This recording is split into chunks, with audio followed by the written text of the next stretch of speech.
Hello and welcome to another in our series of videos on Lanzarote's villages. And those of you who know the island well will recognise, I suspect, that we are in Uga. And loads of people ask me about this massive hole in the centre of Uga. And they want to know what the story is on it. Well, I can tell you. It was created by a mayor about 30 odd years ago, and his intention was to create a lucha wrestling ring. And lucha is the Canarian form of wrestling. But it never happened. The job was started and left like this, so there was no seating put in, no proper ring for the wrestlers. And it's just been abandoned ever since. A lot of the locals say it's a testament to the crazy ideas some politicians have. It's only ever been used as a place to corral animals over the years, but these days it just sits here with this rather nice wall around it. So I thought I'd start with that and just explain that one to those of you who wondered about it. We're now going to head into the village itself and do a little walk through. Very odd July day today. It's there's a sort of mist in the air and it's spitting with rain. So forgive me if we get the odd raindrop on the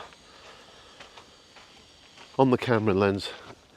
This house we're coming to here is a classic old Canarian house with a big aljibe there that would be used to draw the water in and save it for the summer months, but it's also got a wine press sticking out through what at one time would have been a winery, may well be still.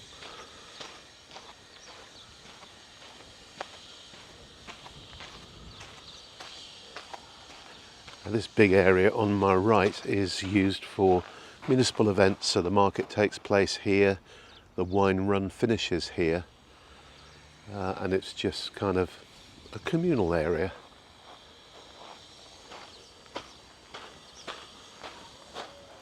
So let's have a walk through and see what we see while we're doing so.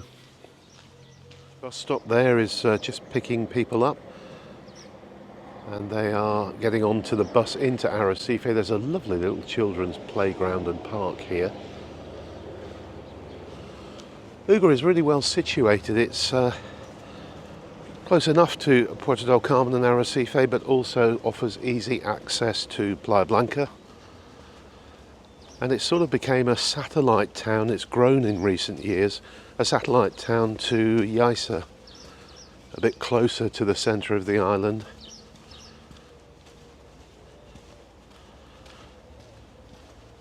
It's a really pretty little place, as you'll see over the next few minutes when I show it to you.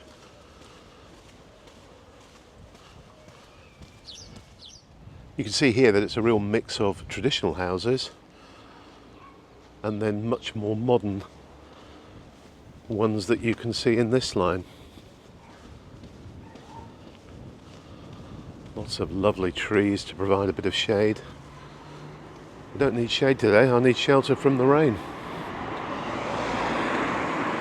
See the main road there that runs from Arrecife to Playa Blanca, and this building here is new. I don't think it's open yet, but it looks almost finished, and it's the Centro de Interpretación del Cameos. So it's a centre you can go to find out about the lives of the camels, who were such an important part of Lanzarote's history. I don't know if I can peer into one of these windows. Not a lot to see.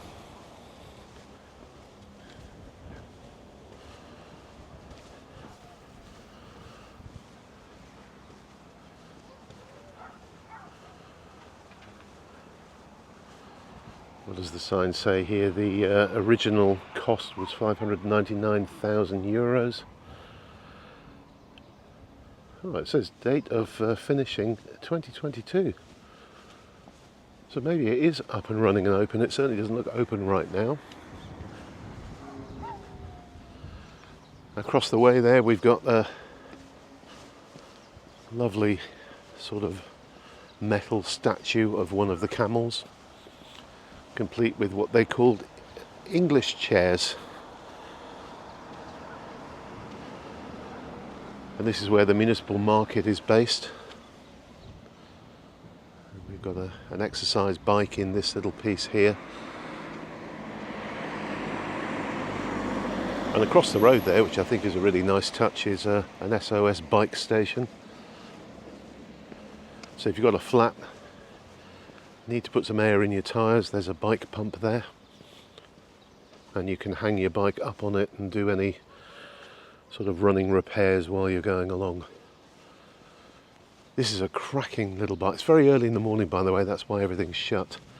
La Cantosa, we've had some fantastic meals in there, great value, and always buzzing with loads of tables outside. And across the way there we have the church, which you will find in every village here in Spain, and a statue of a lucha wrestler. That's what they look like, the people who would have been fighting in that hole we looked at the beginning. This is Joaquin Rodriguez Cabrera, the pollo de Uga, the chicken of Uga. He lived from 1895 to 1959. He looks quite a fearsome chap, doesn't he? It looks like they have a Sociedad, Centro Sociocultural San Isidro. I didn't know that. Let's head down that road and go for it. This is another great restaurant called Casa Gregorio, with the two chaps out outside enjoying it.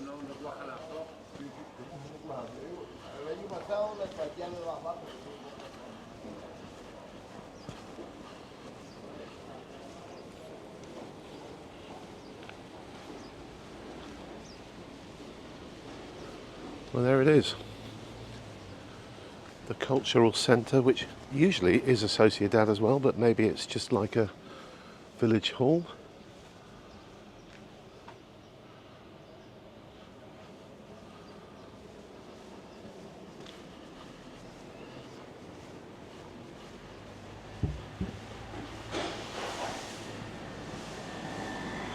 This is a small community, looks like it was built maybe in the 80s. With a communal entrance there, but built in the traditional style with green woodwork.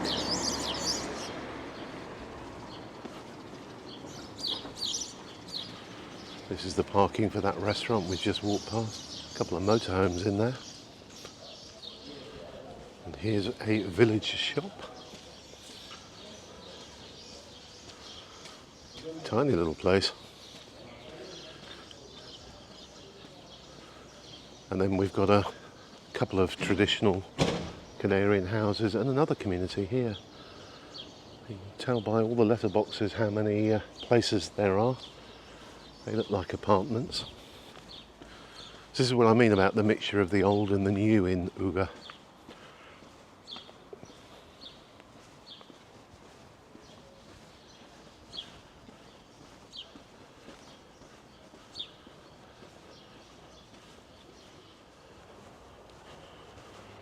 There's the inside of that complex. I said apartments, but I don't think they are. I think they're small duplexes.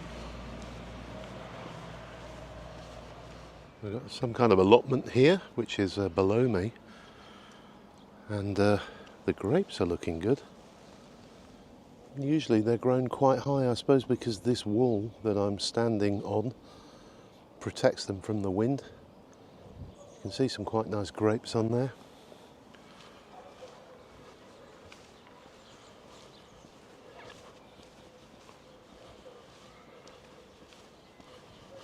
Yeah, they're looking very, very healthy.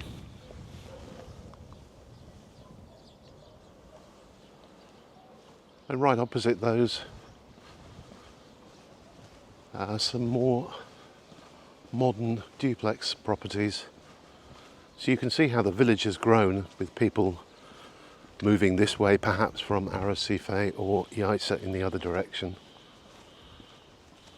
I wonder if this is the house that owns the allotment there. They've got bananas growing.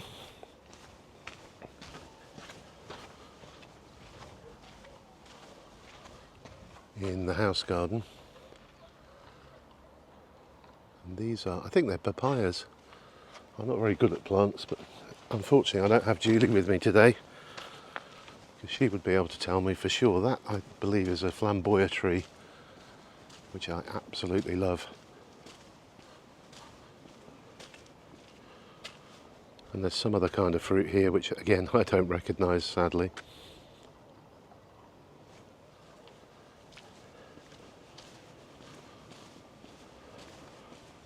And there's another community of small bungalows this time. And across the way there in that old house, we've got what looks to me like a amateur radio mast, and flying the Canarian flag as well.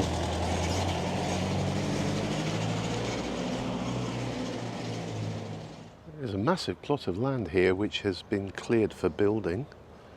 And in fact, down the bottom it looks like there's a sign to explain what's going up here. I'll go and check that out. Bit of a sad ruin there. Pretty much like our house was when we bought it. Walls falling down, no roof left on it. Hopefully someone will come along and rescue that in the future. Okay, all that sign said, which isn't very useful information, is that the land is available for sale. And it gives a phone number. So I wonder if that will be another small complex of duplexes or apartments. This is an absolutely gorgeous property on my right,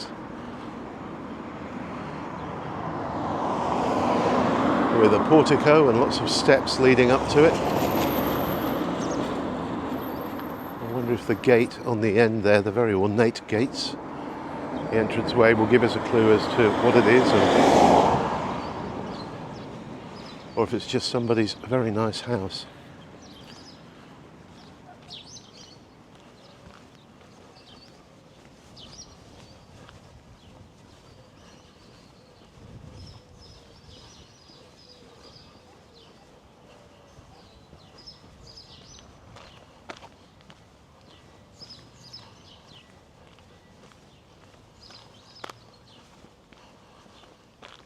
It just looks like it's somebody's house. That is beautiful.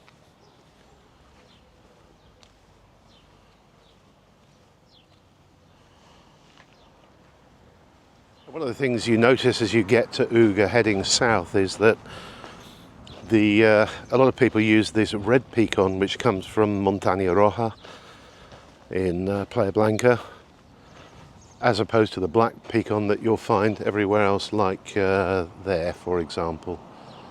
That's a huge field of stuff growing in the background. I've no idea what that is.